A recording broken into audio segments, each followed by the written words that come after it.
All right, we are back for season 3, and please do not adjust your screens.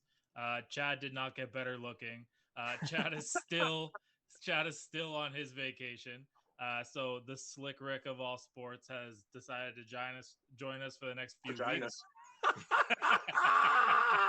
Haven't done this one in a while, eh, Shane? Yeah. So he's gonna join us for the next few weeks here and get us ready for football season and a couple other sports. You know, we got World Juniors, we got the stretch run of baseball. Who knows what's gonna happen with Kevin Durant? But before we dive into anything sports related, what have the boys been up to? Because it's been a while.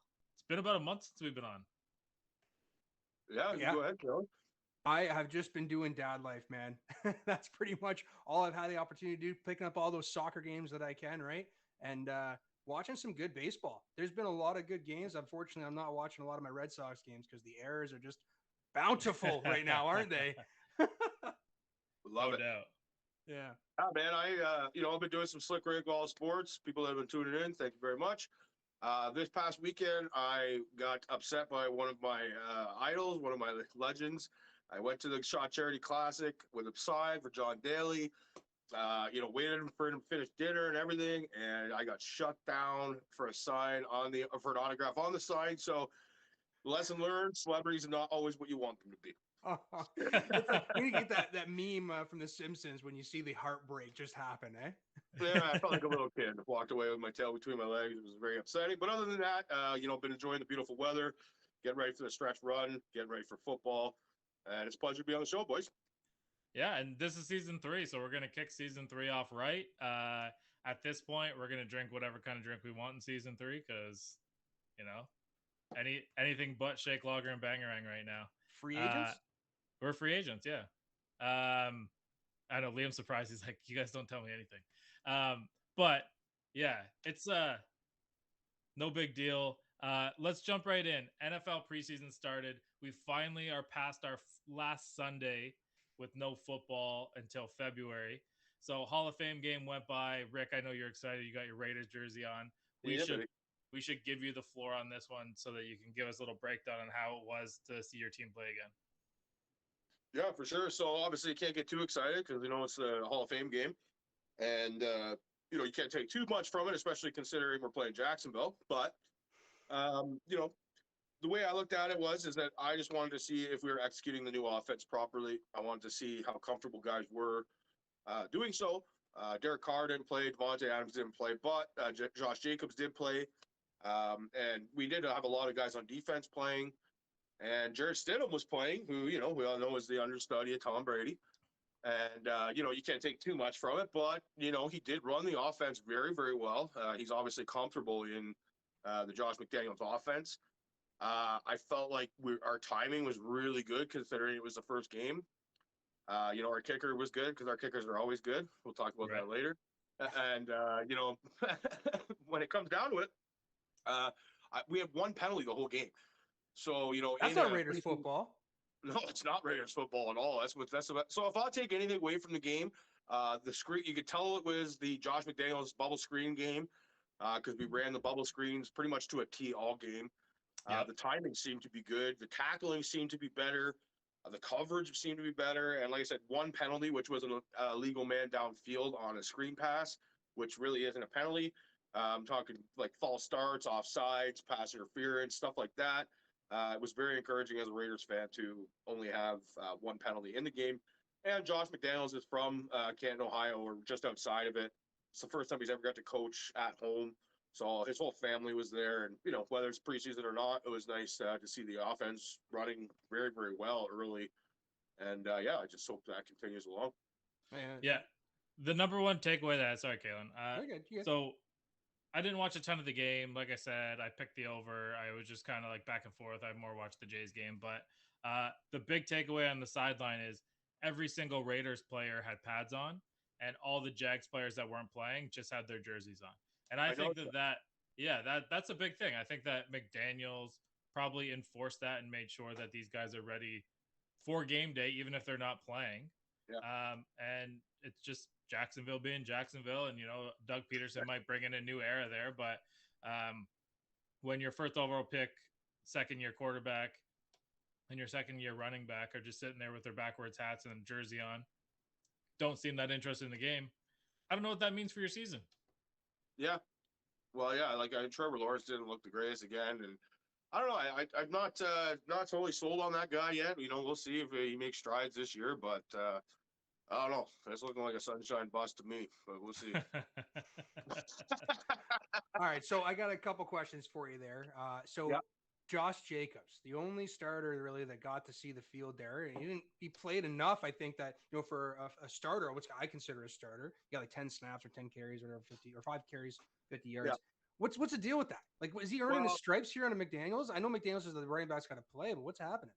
Well, what's funny about that is that everybody thought that maybe that was a trade showcase for them to trade him. We had 5 running backs play that game, and all of them looked good. So, well, I know it's preseason, but all of them looked like they ran the bubble screens well. They were finding there was like a one-cut offense. It looked a lot like an old Denver Broncos offense with one cut up the gap. But then today, Josh McDaniels comes out and he says, we have no desire to trade Josh Jacobs. Now, desire and no intent are 2 different things. Yeah. Right. So them when Patriot you say desire, word lingo. yeah, he's fucking with you there. And the word desire could be we don't have a desire to trade him, but we will if we get the right offer. Right. And that just drives the price up too. And that makes a lot of sense. I'm not sure why like the Josh Jacobs and Raiders thing hasn't really worked out. I know there's been some injuries and whatnot, but I mean, the guy's a tremendous talent, and just because he doesn't have his 5th-year option doesn't mean you can't re-sign him still. But I thought this was a perfect time for him now. Like with Josh McDaniels in, I thought it was a perfect time for him because we all know what kind of a backfield Josh McDaniels runs, right? Mm-hmm. Like it's never one guy getting all the carries. Even if you think it's going to be, it isn't. He's got a guy for every situation. He's got a guy for third down. Josh Jacobs is not a guy for third downs, clearly. And I was excited about that because he's not going to be seeing as many runs. He's not going to be seeing as many hits, which, he has been a bit fragile in these first few years. But I thought this was a perfect time for Josh Jacobs. We run him on first and second down, and we have, Brandon Bolden or, Kenyon Drake or even that Austin Walter guy looked really good as well. Maybe he feels like we have such a surplus at running back that maybe he doesn't feel like he needs him. I don't know. But like you said, I think Josh Jacobs is a great talent. I think this is just a little bit of smoke. We'll see how the season starts. But I'm thinking maybe Josh McDaniels feels like maybe we get rid of him before he gets hurt, and then we get something for him. Yeah, and you know what, that might even lead into the next topic, and it's one that I'm glad that you're on the show for because it's something that just kind of hit me today. We're gonna dig into the Browns. The Browns offense is a mess because nobody knows what's what. But because we're on the topic of running backs, Kareem Hunt has requested a trade from the Browns. At this point, it seems like the Browns have declined. But when I was talking to a couple people, they said, where do you see Kareem Hunt landing? And the first 2 that came to my mind is Buffalo and Las Vegas. Yeah. And there's no way that Cleveland is going to allow Buffalo to have him. But I think that they would let Vegas have him. Yeah. I'll take Kareem Hunt any day. It's funny, like I was actually on the bus yesterday coming back from the Shaw Charity Classic with a couple of guys. They razzed me for my Raiders hat, my bucket hat. These guys both have KC tattoos on their arm. I was like, get the hell out of here. Right. So, they were talking about their good running back situation. I was like, well, your running back situation hasn't been that good since Kareem Hunt left, as far as I'm concerned. Yeah. Right. So, maybe you get him back, but we all know he's not going back there. But how sick would it be to stick it to KC and have him go to the Raiders? And then he's going to see him twice a year. I'd take him any day. I think Cleveland would be pretty dumb to trade him, but they got Nick Chubb there, so I guess he was expendable in a certain sense. But maybe we trade Josh Jacobs for Kareem Hunt. Well, I mean, and at the same time, I mean, that just kind of gives a little bit of insight though, too, because the Browns have also come out and said they have no interest in trading him either, right? They don't want to re-sign him, they don't want to do a new contract, but they had no interest in really trading him. That gives insight to the offense that they're probably going to try and run, right? Because Nick Chubb, I'm sure they're worried about is keeping up healthy-wise. The guy has had injuries, right? The running back position typically gets beat up pretty bad. There's a rare guy named Derrick Henry that even he got hurt finally last year, right? So maybe they really do need to lean on that running game still. A team that I think can be really interesting. They got to shed some cap, and they're not going to be able to do it, unfortunately. But a team that I could see linked down the road if he gets through this season, Carolina. They're going to need an answer to CMC. I don't know if he's going to be there long term. He said he feels the best he's ever felt, so I'm sure he'll be Yeah, that's fine. right. And we'll see. That's what I'm saying. Of Get through the course. season, right? Let's see if there's another injury there. But I could certainly see Kareem going and getting linked up with Baker again over in Carolina and running a similar type offense over there in Carolina and leaning on the defense a little bit. So being bad. So joining a bad team and being a bad offense is what you're saying. Yeah. Come to Vegas, baby. It's a better option. Yeah. I don't know, man. I think that this is just more Brown situation, and like tied into this Brown situation is the embarrassing suspension that was handed out to Deshaun Watson. And I don't know if you guys have read the appeal process or how it works, but the NFL has officially appealed it. So what now happens in that is they get to appoint somebody, and whatever that decision is final, can never be appealed again, and it just stands. And I've heard that Roger Goodell could be one of those people that listens to the appeal. No, he already stepped himself. He recused himself. It's like the New Jersey district attorney, former guy or something like that, that's running it now. Which and I don't know if you know where. Yeah, I don't know if you know where the head office is. It's in New York. yeah. So this was absolutely like, let's be independent. Let's see what's up. Let's put this out there. Let's see what the court of public opinion says. The court of public opinions is not happy with 6 games. Here comes a year. Jesus. And here comes Jacoby Brissett. Save the day again. He just keeps doing it everywhere he goes, eh? I can tell you, if Jacoby Brissett is the year-long starter, Nick Chubb is going to lead the league in rushing. Or he's gonna get hurt and be done for career. One of the two. Jeez, it's a rather dark look forward there, Rick. Well, hey man, that's a lot of carries, especially if Kareem Hunt does go. So yeah, well, good luck with that. I don't know if you guys saw like that video of Chubb this offseason doing the squat. Did you see that? The bar was bent like in half. They had to replace that bar after. I think it was like over 610 pounds or something like that. That's ridiculous, man. All I know is the Browns are going to look really dumb if Deshaun Watson's out for the whole year and Baker goes and lights it up in Carolina and Jacoby Brissett does Jacoby Brissett things. So yeah, well, Cleveland's already love every minute of it. Yeah, Cleveland's already back in the news cycle because I don't know if you know about the city of Cleveland, but about 5 minutes down the road from the stadium, in a conference or a convention center, is the National Massage Therapist Convention. And you went there. I am not. Johnny Gaudreau? Is that why Johnny Gaudreau went to Columbus? Or it could be. It could be. I mean, that at least explains it.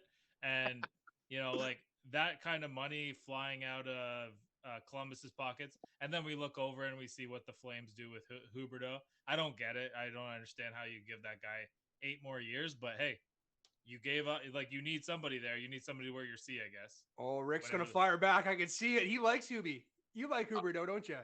I'd take Huberdeau over to Chuck any day. Yeah, I know you're a big fan. I will be honest, though. I do agree with Shane, though. He's on the other side of 30 catching an 8-year contract. That's a little wild. He's 29 years old. Can you guys? He just turned 29 a month ago. When the extension kicks in, he'll be 31. Which is another side of 30. He's on. Yeah.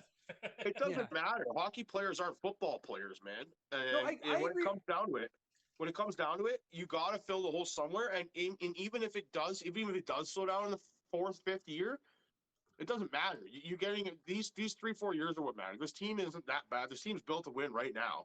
They're not that bad. They got the best defensive pairings, I think, in the entire NHL right now. I think they probably do have the top 6 defenders, like, pairings. Johnny Gaudreau is never going to do what Johnny Gaudreau did last year ever again. He's a small player. He's going to get shut down. Huberdeau is one of the best passers in the league.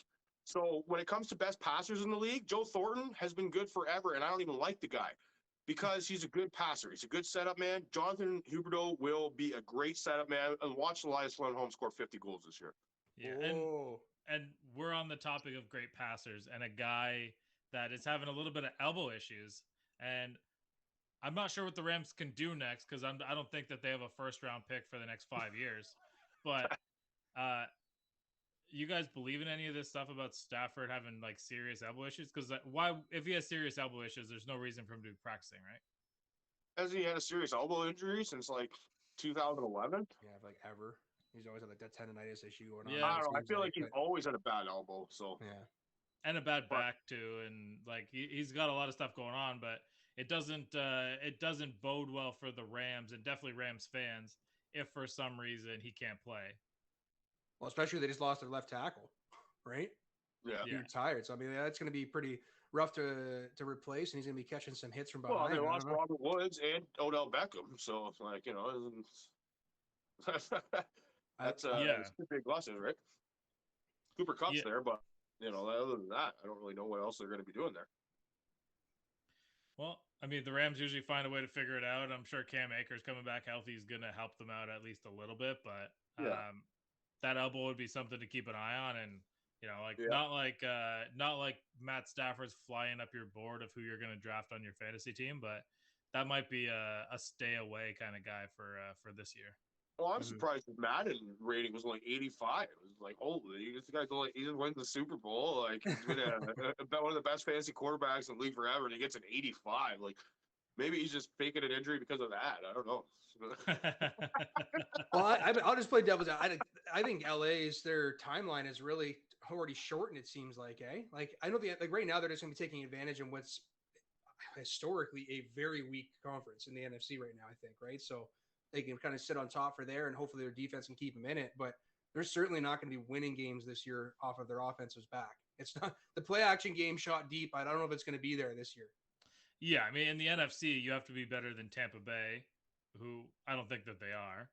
And you have to be better than Green Bay, which I think is probably a lot closer than people give them credit for. I think Green Bay is probably getting a lot of like notoriety because of names, but I don't think that they're built to win this year. Those names, one of those names is playing here now, so you know that's a big loss there. Yeah, yeah, exactly. And I mean, other than that, in the NFC, who's the it's only in their division, right? Like, yeah, only it's not really the Cowboys. It's you're looking at the 49ers and the Cards. Like that's get outside of your division and you're okay, right? In the NFC.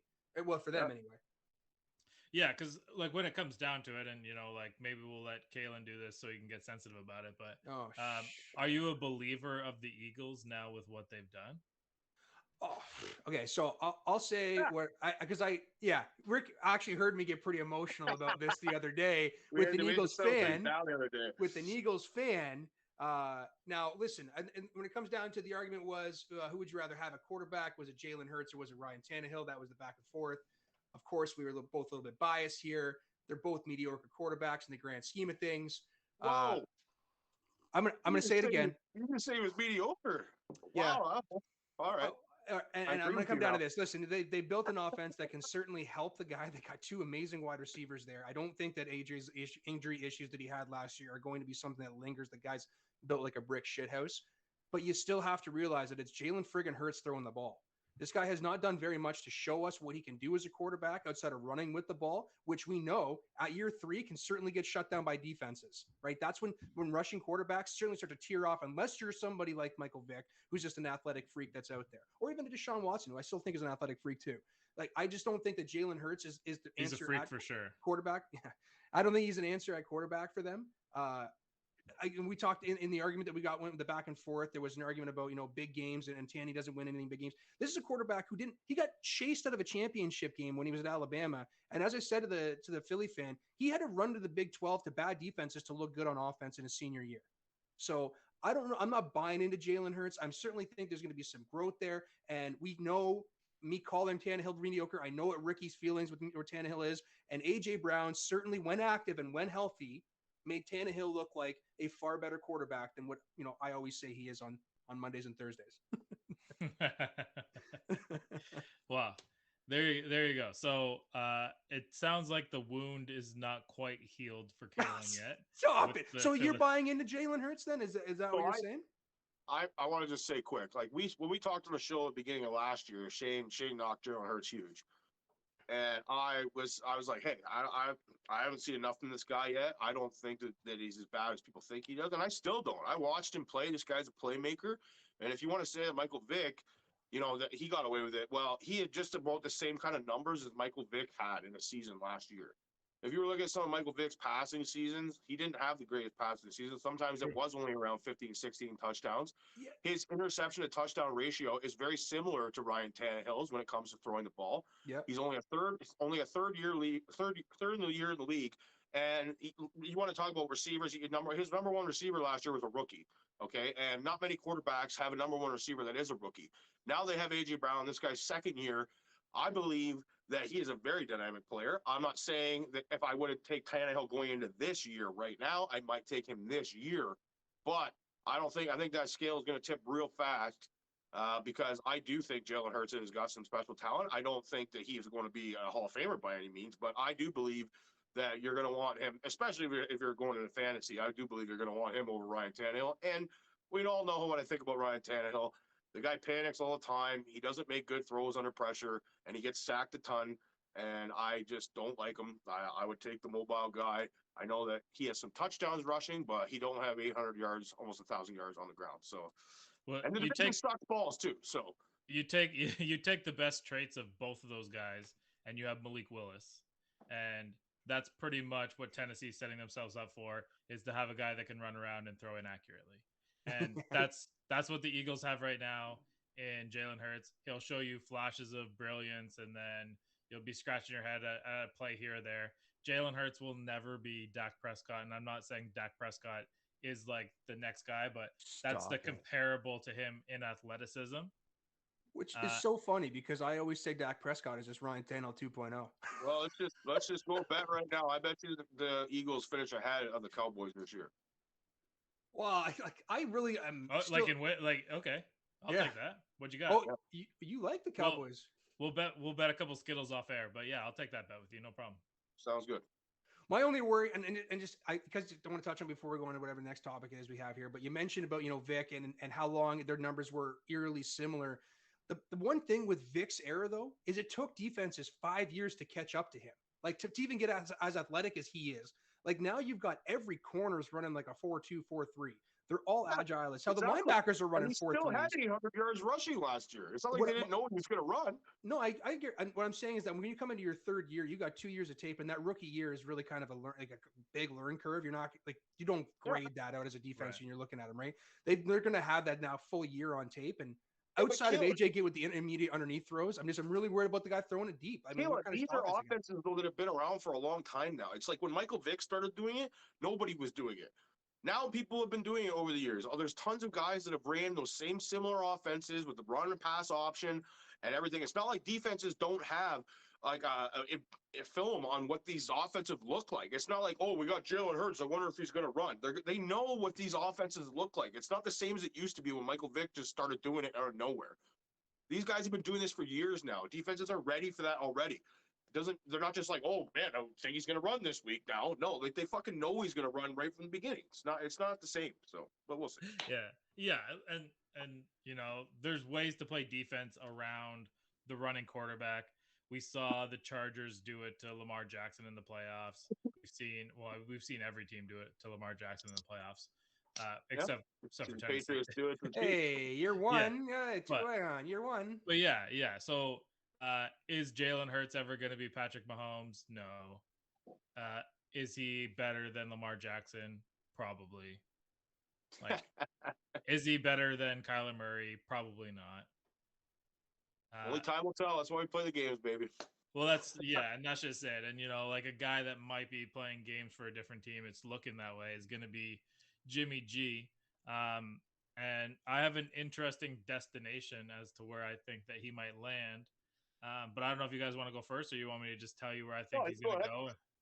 Okay, so I've been kind of going around the league trying to figure out what's going to make the most sense. I don't see a trade between the 49ers and the Seahawks happening. If he's cut, maybe that's a possibility. But I mean, we're working under the thought of trade only, and trade only to me would be the Miami Dolphins, and he follows his OC down there. And we all know Tua's going to suck in the first couple of weeks, and he's going to be the starter by week 3 or week 4. A lot of talented guys down there. They can run the offense, and that might take the Miami Dolphins into the playoffs. I like it. Oh, but I don't. No, you know what, man? I still think he stays in the NFC, as odd as that is, with quarterback being traded and staying inside a conference. A team that we just talked about there, The Eagles could certainly be a team that trades for him. I've met at a backup position.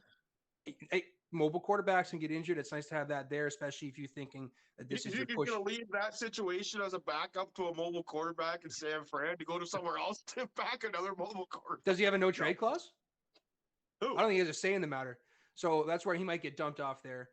Another team I could see him sticking with or going to is somebody like Atlanta, even though they got their backup quarterback there in the rookie. Again, another mobile quarterback who just can't stay healthy ever, right? So it could be an option for him to stick in the NFC there. I think Mariota's going to have a good year. Yeah, you know what? In the dome, I think that's something that makes sense. And then the last team, like, I don't understand how this hasn't happened yet. The Giants, man. But they just don't have the money. You stole it from me. I was going to go Giants. So they just don't have the money. Like, can you imagine these guys? The Giants. Think of their roster. Can you name their top 3 players for me, guys? Well, the Giants. Barkley count. So Barkley, I guess you got the big name there. Barkley. Who's your next 2? Darius Slay, who's probably going to get cut this year. Okay. Yeah. And who's that receiver they had last year that was Steve doing really Slayton? well?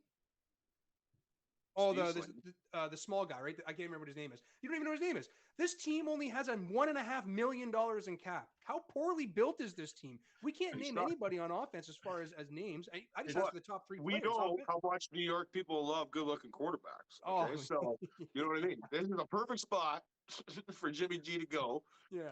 He's not Joe Namath Jets, but it could be the Jimmy G Giants. You know what I mean?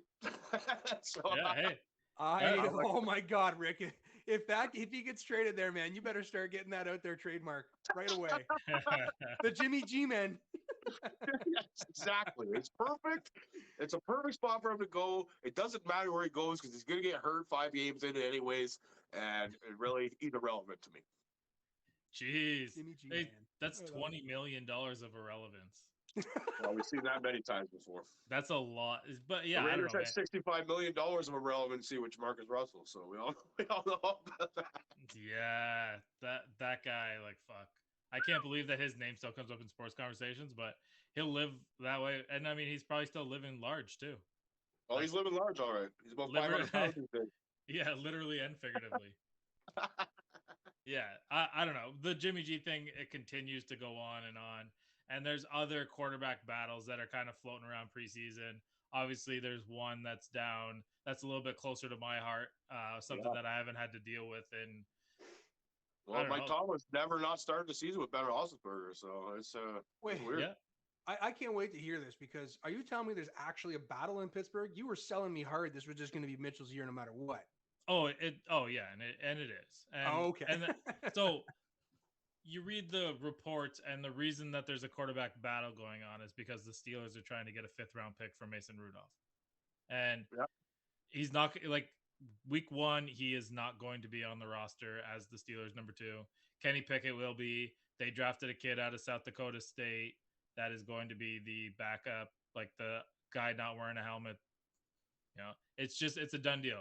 Rudolph is making $5 million this year. There's 0% chance that they're going to have him sitting on the side with a clipboard when Trubisky's making like 1.3, and he's going to be the starter.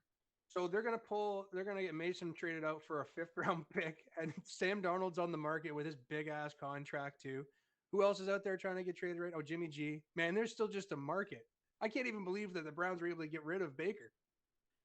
Man, I honestly I have high hopes for Mitch Trubisky. I've watched the guy since the beginning. That first year with Chicago, he showed a lot of potential. They were Cody Parkey away from missed kick from going, to the championship that year. And he's probably still there if that's the case, right? Like he signs a deal and moves on. It would have been, and they kind of just kicked him out and gave him a new offensive coordinator, all this kind of stuff. I'm not saying this guy is going to be the next Ben or anything, but I'd be pretty confident going into a season with Mitch Trubisky, especially the way the Pittsburgh Steelers are ran. He's definitely better than Mason Rudolph. He's definitely better than that whatever that duck guy was that you had going there. And when it comes down to it, I've watched the guy play. He's a competitor. I really feel like no quarterbacks are ever good in Chicago at all. So the guy kind of got an unfair shake as far as I'm concerned. What's the difference between Mitch Trubisky and Baker Mayfield? There isn't really a huge difference there. Just one guy's had decent guys around him on offense. One guy hasn't. And when A you look little at bit the of Bears size, receivers, probably too, right? size, but I'm just saying the way they play the game. I like the guy. I'm not saying it's a long-term answer, but yeah. I wouldn't be surprised that if he surprises a lot of people this year in Pittsburgh, because I do think that he's got potential to get better still. So Right. Like I think that there's a possibility that the guy has 27 touchdowns and like 6 interceptions and they go to the playoffs. But it's just as likely that he has 25 interceptions and 10 touchdowns and gets pulled after the bye week. He will. Is Mitchell Trubisky you're talking about still? Yeah. You just say single-digit interceptions? Yeah, because the way that they're going to run the offense, he's not going to need to be coming from behind all the time. Single-digit interceptions. And tell me the receivers that he had when he was in Chicago. Well, that's what I'm saying. He was, yeah, I mean, the Darnell Mooney guy, and then he had like broken down guys, and he had Allen Robinson, but that was hit or miss too. Like I said, he didn't have one big target really at all, and the tight end situation's pretty iffy. The running back situation's been really iffy since he's been there. I think he's a guy that needs a good offensive line and needs some outlet passes. He needs a guy that can catch out of the backfield, and he needs a decent tight end. I really think he's gonna surprise some people this year. But that's my prediction. Yeah, and I agree with you. And I don't think that the offense isn't gonna run through him. He's gonna be asked to manage the game. Najee Harris is gonna carry the load, and they got like such so many receivers that it's not gonna matter. They're just gonna be able to run them in and out. The Steelers are historically one of the cheaper teams in the league, and there's no way that they'd be doling out all this money if they thought that they were having one of those rebuilding type years. Exactly. Yeah. Like I said, I think it'll surprise some people. And you know what? The guy obviously can get it done with his feet too, which is something you guys really haven't had part of your offense at all since maybe 6-7 years ago when Ben could actually run a little bit. When he still had knees. Yeah. And this time, this guy can pick up some first downs with his legs, and teams are going to have to start game planning for that a little bit, which they haven't really had to do against you guys for a lot of years now. So. Right. And there's other quarterback battles going around. I mean, obviously the Panthers won. He's floating around. And so did he name the starter today? Is that what I read? Is that no, it's his to lose? Right. Yeah. So right now that's the report that he's the leader in the clubhouse. Mm-hmm. But it actually wouldn't surprise me if Matt Corral comes out of this thing with the starting job. Wow. He's a competitive guy. He's the kind of guy that the guys in the locker room will want him in I mean, they've already had Sam Darnold, and the receivers have already kind of come out and talked about how they feel about Baker Mayfield. So could Matt Corral be the rookie starter? And potentially that puts him in line to become a favorite for rookie of the year, right? If you're a rookie quarterback starting. Yeah. Unless you statistically. I mean, everybody thought when the Steelers drafted Pickett that he was going to be rookie of the year, but just because, you're going to play quarterback on the Steelers, you win 6 or 7 games, you're automatically going to be the rookie of the year. At this point, if I had to call rookie of the year, and we're going away from quarterbacks for a second, I'm going to say Kenneth Walker is going to be the rookie of the year in Seattle. They have no quarterback. The guy is an electric runner. And I'm not saying he's going to rush for 2,000 yards, but I'd be shocked if he doesn't have 1,000 yards and 10 touchdowns. Okay. Well, I'm sure DK Metcalf would love that. Yeah. He got his money. He's cool. It doesn't exactly. Exactly. Give me my money and I'll just catch 30 passes this year. Sounds great. Yeah. I'm very often with us. But another guy. Something about that Olave kid. I just saw about Jameis Winston today. He already rolled his ankle, so he's already hurting a bit. But I would say really cool. I saw a thing on UFC, or something like that, where the way he trains is pretty cool. They had people throwing medicine balls at him, and then the second drill he was doing was kind of like the old Madden pocket presence drill, where you got to move past the bullets, right, and then make the right pass. So he was in this jungle of 10 different heavy bags, and he had different trainers pushing the heavy bags at him, and he had to juke in and out of heavy bags. So I was really impressed because I'm not the highest on Jameis Winston by any means, but it was really impressive. He could actually get out of the way of all these bags. He looked pretty sharp, but of course he had rolled his ankle already. Yeah. Michael Thomas back this year. They were like, "What's the difference between getting the ball from Drew Brees and Jameis Winston?" It's What a loaded question that is, I'm sure. Yeah, right. Like, let's get some bulletin board material for this one. Let's start brainstorming. Yeah. Well, but that's what I mean. So just talk about that team then. Like, that's where I think that that kid that got drafted at Ohio State, like he is somebody based on that offense. It's going to be a gunslingers type offense. I don't think it's going to change very much. He's somebody that can certainly pick up the whatever the defense was giving him with Michael Thomas probably getting double teamed with being back after 2 years of rest. So I think that's a guy that can certainly blow up. I think he's going to make some moves, make some noise. And if you're looking outside of a quarterback, that's my pick this year for Rookie of the Year. Yeah, and both of the Ohio State guys are gonna have a chance to make a run. Yeah, Garrett Wilson's crazy. So good receivers get made at Ohio State. That's they make the quarterbacks look so good that they actually get drafted, and then you see how that works out. Now, before we start talking about receivers getting paid and kind of contracts, we would be remiss if we did not talk about how we make our money, and that is with our friends over at Coolbet Canada. And Coolbet Canada has made us a lot of money. And I've been following. They've had all these crazy like summer promotions. I don't know if you guys have been clicking on all of them, but free spins here, free deposits here. So make sure that you're checking out their summer contests. And everybody loves free spins, baby. Yeah, if you're new to Coolbet, use the promo code Goin4 2. Double your money for your first deposit. Shoot us a screenshot of your first deposit. We will send you an additional $25. But we should probably jump into. We've been talking of a few of these guys' names have come up, and there's been a few deals signed. So Mike Williams obviously signed 5 months ago to a 3-year deal. Debo got his. DK got his. Terry McLaurin and Deontay Johnson. And the one thing that all these guys have in common is they're all 3-year deals, and they all. Yeah. I mean, the best value, in my opinion, would be Johnson because his contract was the lowest value and he had the highest production. But then you'd probably look at a guy like Debo with the incentives that he has as far as like rushing. Is this the way that receivers are going to get paid now? They're just going to take 3-year deals and like try and do this Kirk Cousins business, or what? Yeah, it's surprising really to me because like, you think you'd want the longest deal possible, but I guess like the way things change so much in the NFL, like over a 3-year stretch, maybe it's smart on their part. Like they're not running back, so like the chance of getting hurt are a lot less than when you're running the ball. Right.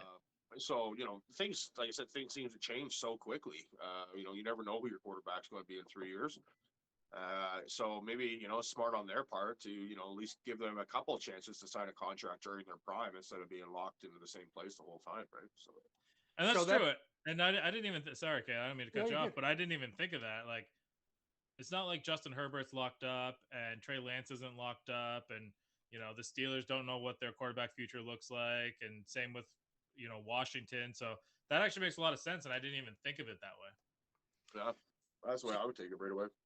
See, I have to bring this up because we're talking to wide receivers that got paid, and you mentioned it back when I was doing my talk about the Eagles there. All the wide receivers got paid. They all got 3-year contracts. Who got a 4-year contract? AJ, right? Guy comes out and tweets and talks about how, they must have more stability in the quarterback position. Oh, stop it. But I like how he tweets after everybody gets paid and says, we all basically got the same contract, but you guys keep still thinking that it's me. Well, everybody, including Scary Terry, took a 3-year contract. We know why he took a 4. I have no idea who his quarterback is. Yeah.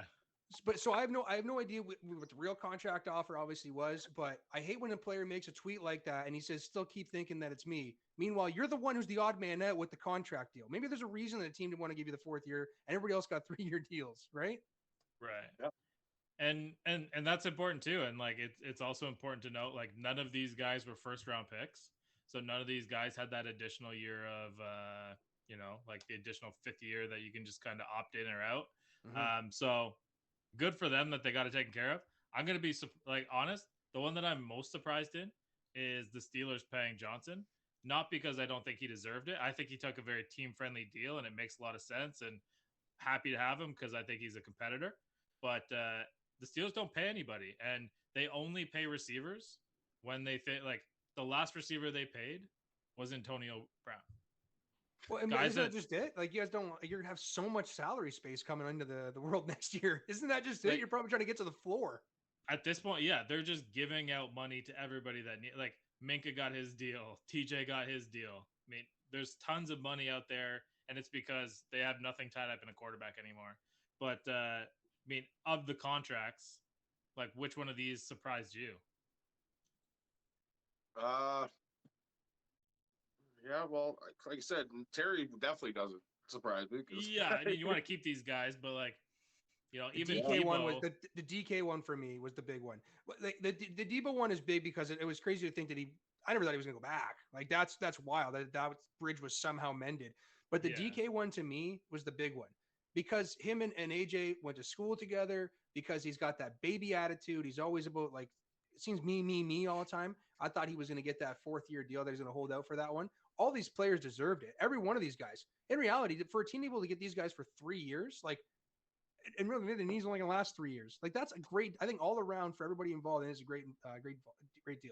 I thought that Seattle was going to try and move DK for a first round. I can't believe DK even signed 3 years. Yeah, just stay in Seattle. That's right. Yeah, with their quarterback situation. But we have to touch a little bit on it because with that little thing that Kaylin had sent me about Kyler Murray, because Marquise Brown, Hollywood Brown, we know that he just got busted already for driving too fast again.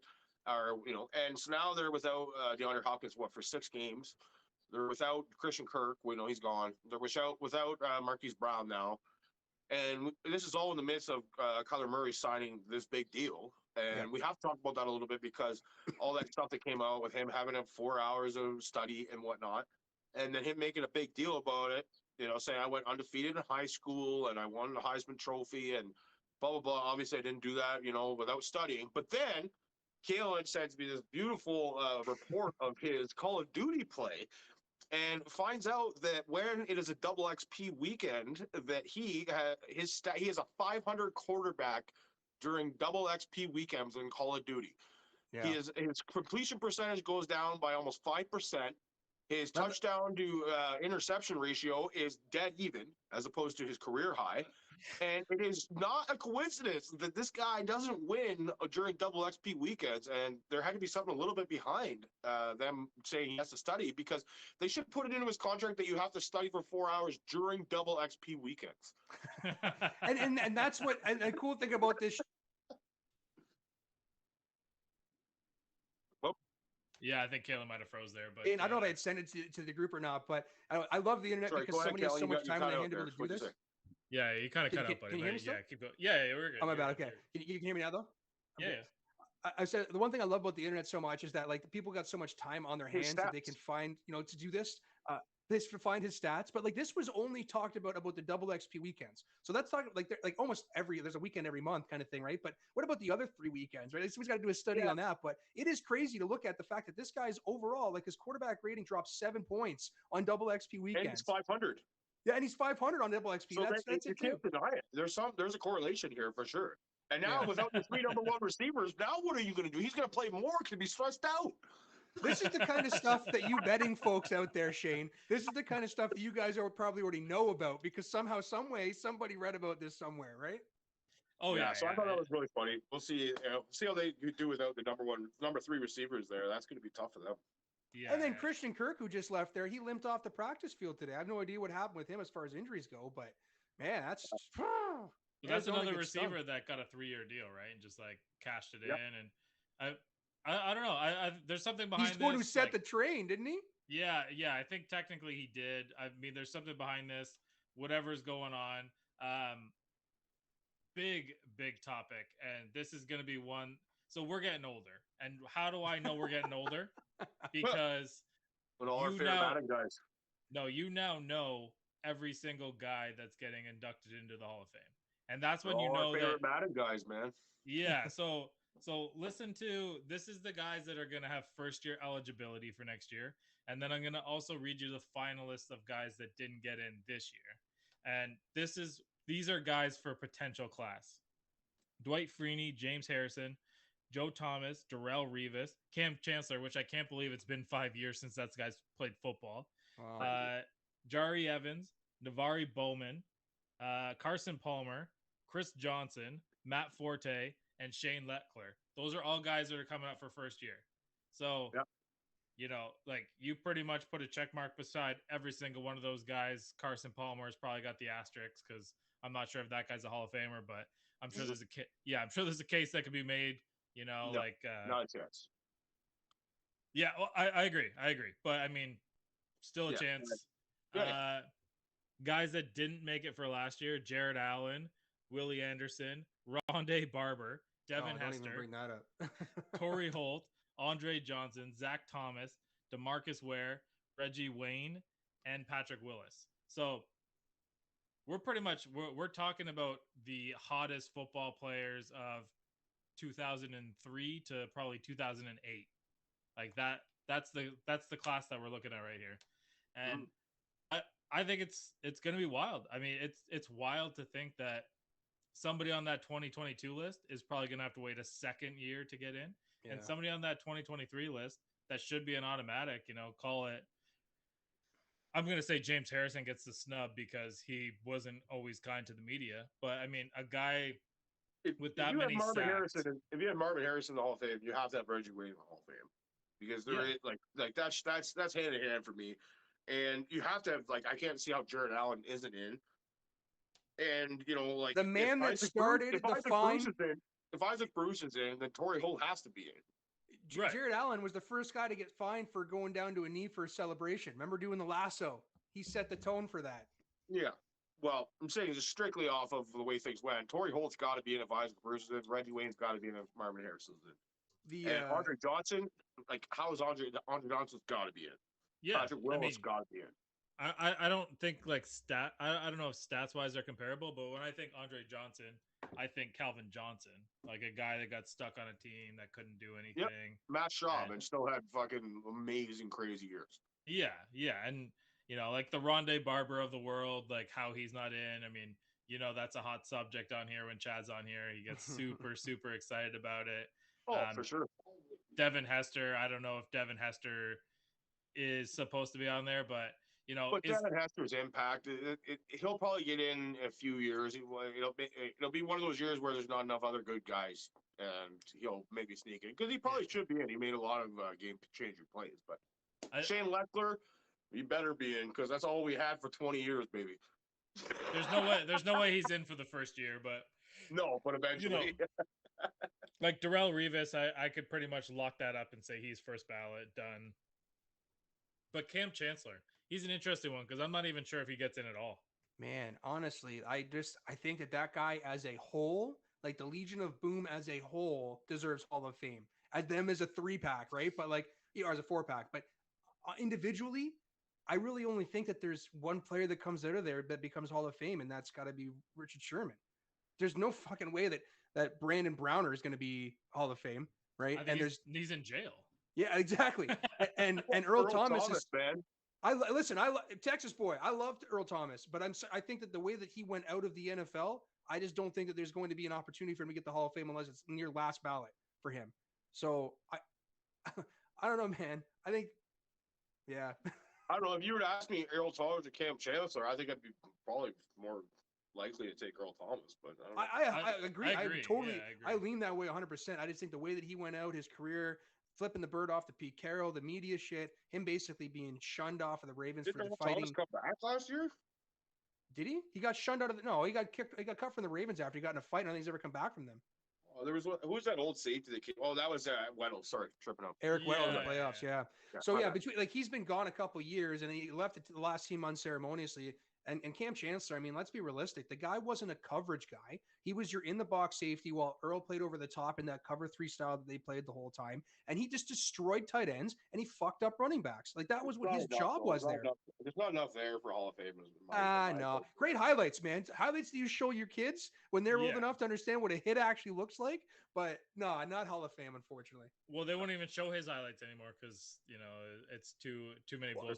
James Harrison highlights. What about the recency bias, Shane? We kind of sound like when we were like 20 and we talked to the old timers at the bar and they would tell us about their good football players that they grew up watching. We're like, the guys we're watching would destroy that. It's just that recency bias, eh? Yeah, honestly. And like when I read this list, I was like, fuck, I know every single one of these guys. That sucks. Yeah. And they were all guys that I remember watching. So super weird. All right. lots of football that was going on. We got about 5 or 10 minutes here. And there's a lot of forgotten things that are going on in sports right now. Number one forgotten thing, and it's because we didn't really get a chance to talk about it, but Rick being another baseball guy, and I know Kaylin gets into baseball pretty much as soon as basketball's over, but more or less like after the All-Star game, he gets back into it. Juan Soto to the Padres. What a lineup, eh? What an angry looking lineup to go and face if you're a pitcher. Holy shit. And they get rid of a couple guys. Like, you know, Hosmer was not wanted there by not just the fans, but the team didn't want him either.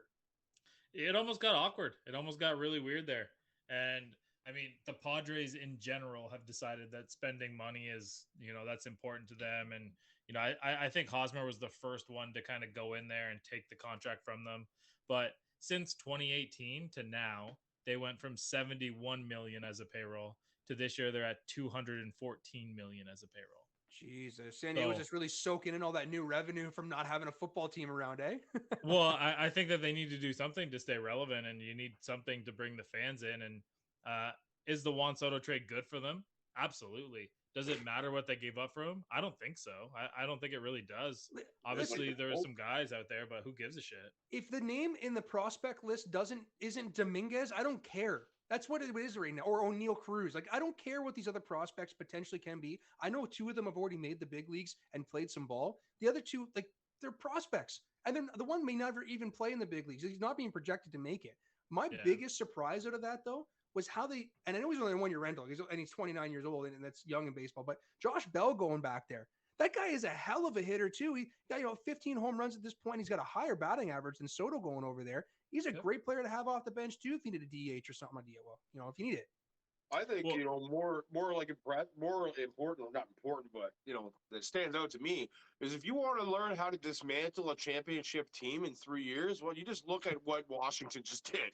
Oh, man. Okay. Like, what in the hell is happening over there? Like, you literally have Bryce Harper, Max Scherzer, Turner, Turner. And now Juan Soto, and these guys are all under 30 except for Max Scherzer. Anthony what the hell is happening? Anthony Rendon got sent out to pasture. Yeah, Rendon, you guys, why? How mad are you if you're a Washington Nationals fan right now? Yeah. Luckily for them, I don't think that they have very many of them outside of the Washington area, so I don't think that they have to worry. I'm pretty sure I remember you getting one of their hats as soon as it came out in high school, actually.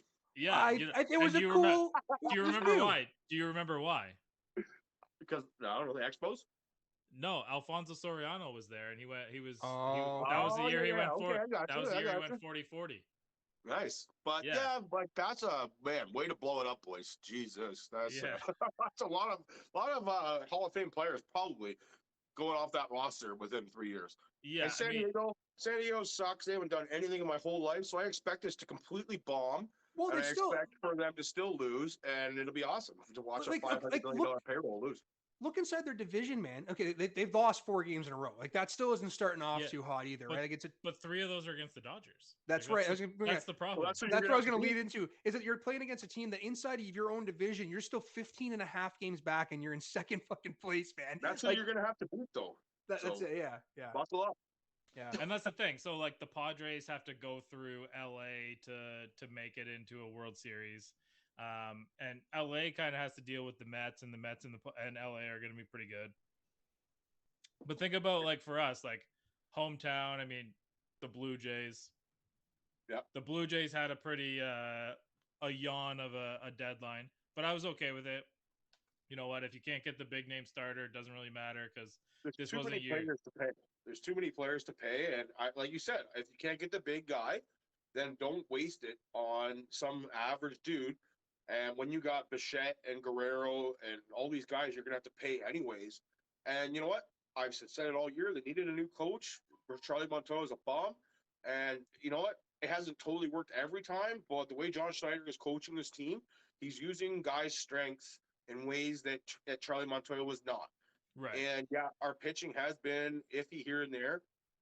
But I also see an improvement even in guys just since, he has been, the coach as well. So I really believe that the Jays aren't going to win this year by any means, but I am really happy with the direction they're going and the way the coaching calls are going to be made. So it's awesome.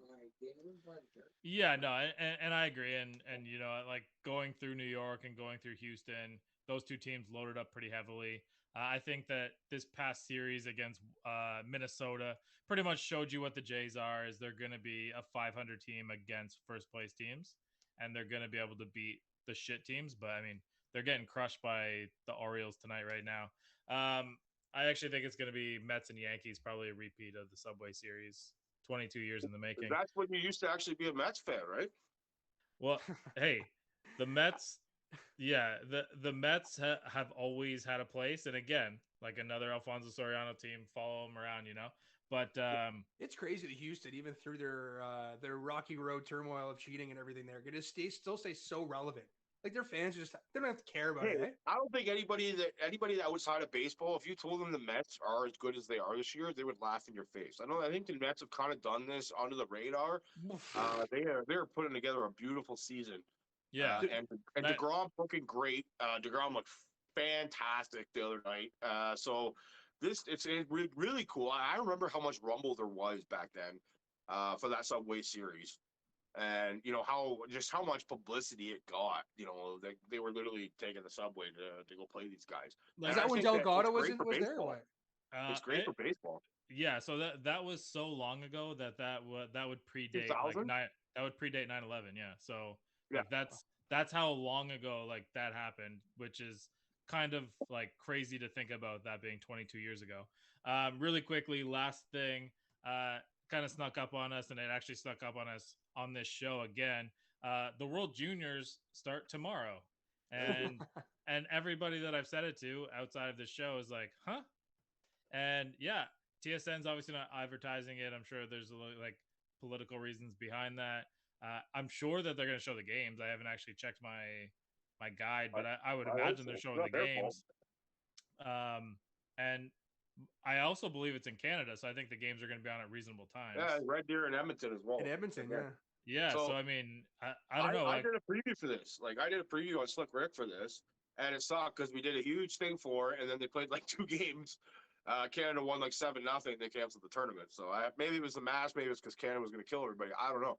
But when it comes down to it, I did give a quick breakdown of the players who are going to be on the team. The team has altered since. Shane Wright, he's got a big season to prepare for in Seattle, so he won't be on the team. But, you know, the guy everyone needs to look out for, it is Conor Bernard. This could be the next Connor McDavid. The guy is just destroying life. He has for the last 2 years. So Conor Bernard, anybody that hasn't watched him, the guy, like, he's a 4-goal game type of dude, and he's just getting stronger. And Owen Power, if his name wasn't cool enough already, he is an amazing hockey player as well. And Brett Brochu, London Knight, one of the goalies on the team. You know, if you want the London content there, he is there as well. And, you know, we expect nothing for Canada to win like we do every time in this tournament. So. Yeah, I mean, their betting favorite to win the tournament is plus 140, which is pretty absurd. I would imagine that it's going to be weird having this thing going on in August, and it kind of takes some of the tradition out of it because, you know, you're used to like day. Yeah, and I think that there is going to be a tournament on Boxing Day or like right around that. But I think that this will be the kind of thing that kind of flies under the radar. You know, you got baseball in full swing, but the thing that's going to just won like whatever that Gretzky tournament is. I can't remember the name of it. How to pronounce it. Hellington? The CFL, so don't forget.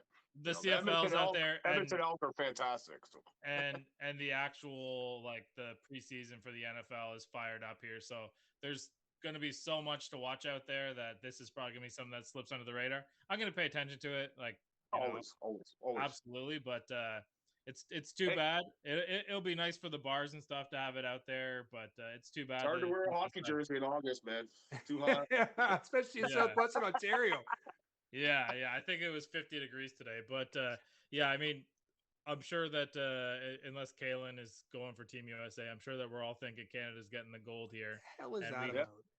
Hey, you know, a quick shout out to you know, the Rogers Cup tennis. You know, we got all our tennis guys rolling there. We got Shapovalov in game tonight.